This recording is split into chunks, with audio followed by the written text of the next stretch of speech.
Hello everybody and welcome back to another episode of The Points of Articulation. My name's Dave and if you're new to the channel, welcome. Today I'm looking at the Hot Wheels Star Wars Kylo Ren's Command Shuttle. Now the Command Shuttle was first seen in Star Wars Episode 7, The Force Awakens, and its real name is the Upsilon-class shuttle and it was used by the First Order. Now you might be saying, Dave, didn't you already review this ship? Technically, yes. However, this is the original release. And that being said, the wings do not fall down, they are stationary. Now the mold is very similar to the newer version I looked at before, minus the modifications for the wings. And if you would like to see that review of the newer version with the wings that do fall down, click the link in the description below. So for the size of this ship, we're looking at 1.5 inches long and about 2 3/4 inches tall. So like always, we have some stuff to cover. We're going to take a look at the mold, the paint, put on a stand compared to some other ships, and then we'll be done. So let's get started. Alright, let's kick this review off looking at the mold. Like always, I will go over the major sections of the ship, and then we'll get nice and close to see all the fine details this baby has to offer. So first up, we have 2 wings. Very cool. 8 rivets holding it together. Twin heavy laser cannons on the sides. Nicely done. Our cockpit. This molded section here is usually shields, communications, that type of stuff. Awesome. In the back, 2 engines. Nicely detailed. On the bottom, right here should be the entry ramp, but obviously we have a stand port and 2 rivets. Pretty awesome. And the copyright crap is located inside the wing right here. So even though the wings do not move on this version, it still is a nicely detailed model. So now let's get a closer look. And before I get to that close-up, here we have the original version. I turned up the lights so we could have a better look at the detail. And here we have the newer version with the wings that can open. Now, I'm still going to stand by my claim that the molds are similar. However, upon closer inspection, they are different.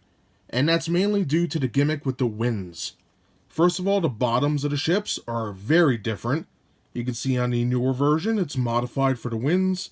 Different placements of the rivets and stand port. And the top of the ships, for the most part, are pretty identical. Some differences right here in the front of the ship. You can see a lip on this side and no lip on this side. It basically goes straight down. And there's other little differences here and there. But on the whole, they're both pretty good depending on which one you prefer. But I did want to show off that there are major differences on the ships. Now beginning our close-up look, we have the command section. Nice cockpit area right here. However, I do think they did go a little overboard with the red paint. A little wear right there. That's probably my fault. Moving down, beautifully detailed. We have some rectangles, squares, and various other shapes that are raised or recessed. Amazing. I love the sides too, with the half hemispheres, especially in the back of the ship. But right here, we have some panel lines and a recessed half hemisphere. For the aft of the vessel, you can see some beautiful details there. Just amazing. Now for the back of the ship, we have our recessed engines. Nicely detailed. Some detail on the bottom here. Pretty nice. On top of the engines, we do have some little modules here and there. A couple recessed areas. Sweet. On the bottom of the ship, 2 rivets. Our connector port for the stand. Again, some beautiful details. Entry ramp should be right here. Seam line. The bottoms of the wings. Very nicely done. We have our twin heavy laser cannons, which came out pretty good. Remember, these are little toys for kids, so they're not going to have too much detail. But what they have so far, I'm digging it. Pretty cool. Moving on up, we can see the edges of the wings. Look at all that magnificent detail. Amazing stuff. And then we get to the plastic bits up here. Still pretty cool. I love how it kind of hooks out. And we have the tops. Love the design on here. Then we have the backs of the wings. Again, nicely done. Beautiful shapes. Coming down to the die-cast section. Amazing stuff. Looks like a bunch of letter I's. And then back to the engines. Now for the exteriors of the wings. We can see tons of panel lines, recesses, and raised sections. Amazing stuff. Plastic on top, die-cast on the bottom.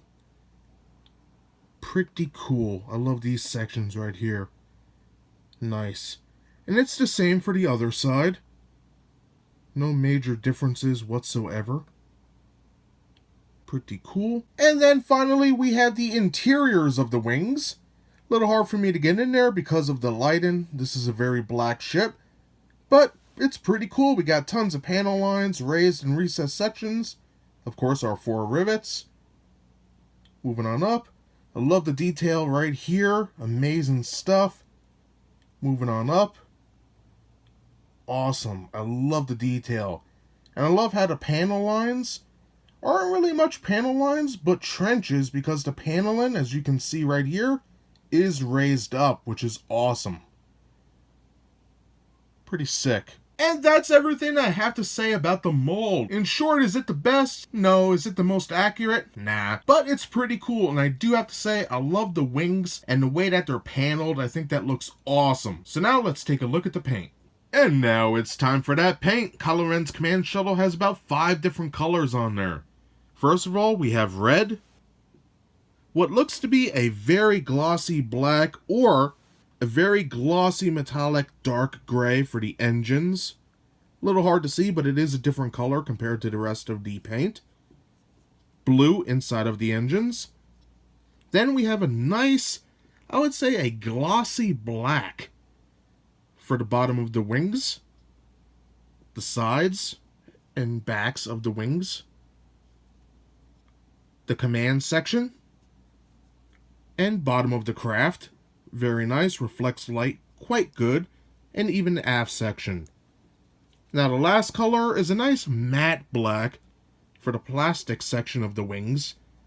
And it's nice, but to be honest, I would have preferred if the whole ship was this black with the gloss on it. All in all, it's okay, it could have been better, but it's not too bad. So now that I'm done with the mold and the paint, let's put this baby back on a stand compared to some other ships, and then we'll be done. And just like most Hot Wheels ships, it comes with a cool translucent stand. This is one of the older ones. Peg it into port like so, hear that click, and you're good to go. And for a quick size comparison with the original Kylo Ren's command shuttle seen in the center, on the right hand side we have the upgraded Kylo Ren command shuttle with opening wings. Pretty cool model. And on the left, we have the First Order Special Forces TIE Fighter. Really cool, I like these ships quite a bit. But if you're asking which one of these I prefer, obviously the new one with the opening wings. And that does it today for my review of the Hot Wheels Star Wars Kylo Ren's command shuttle, first seen in Star Wars Episode 7, The Force Awakens, and for the ship's size, it's 1.5 inches long and 2 3/4 inches tall. Now, what can I say about the command shuttle I haven't before? The Upsilon-class shuttle is very simplistic. However, it does have a lot of detail. I think it is a nice design, I really do. Now, yes, I'm more of a Lambda-class Imperial fanboy. However, the First Order command shuttle is pretty awesome, and I can't wait to get my hands on the X-Wing version of it.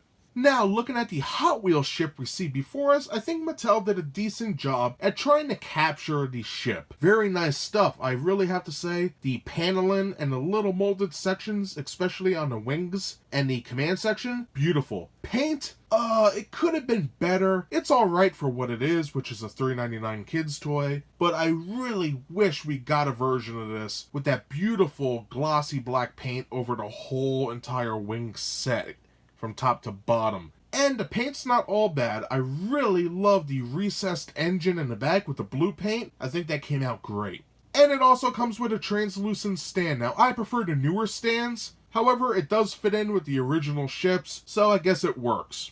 Now, if you're looking to buy this ship, this is an older model and usually goes for relatively a cheap price. I recommend eBay or Amazon. However, you could always check out your Walmarts, Targets, Barnes & Noble, Best Buys, and many people have been commenting that they're finding these in bookstores, Dollar Trees, various other dollar stores. So keep your eyes open, be patient, and you're sure to find one sooner or later. So that's everything I have to say about this dark ship today. I hope you enjoyed my review. If you did, hit that like button. And if you'd like to see new reviews every Thursday, subscribe. Again, thank you very much for watching. I do greatly appreciate it, and I'll see you next time. Bye, everybody.